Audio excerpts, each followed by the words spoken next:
டெல்லியில் ஏஎன்ஐ செய்தி நிறுவனத்திற்கு பேட்டியளித்த டிகேஎஸ் இளங்கோவன், சசிகலாவுக்கு பதவி பிரமாணம் செய்து வைக்க வேண்டியது ஆளுநரின் அரசமைப்பு சட்ட கடமை என்றார். அதே சமயம் சசிகலா பதவியேற்பு தொடர்பாக அதிமுகவுக்கும் ஆளுநர் மாளிகைக்கும் இடையே குழப்பம் நிலவுவதாகவும் அவர் கூறினார்.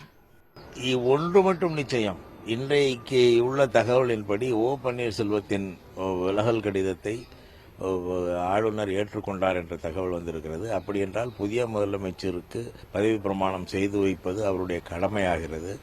ஆனால் உரிய சட்ட ஆலோசனையுடன் அதை செய்ய வேண்டும் என்று ஆளுநர் முடிவெடுத்திருந்தால் அந்த முடிவிலே தவறு இருப்பதாக எனக்கு தெரியவில்லை.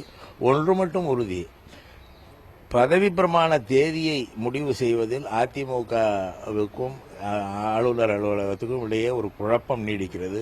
அதிமுக அவசரப்பட்டு சில முடிவுகளை எடுத்ததாக தெரிகிறது.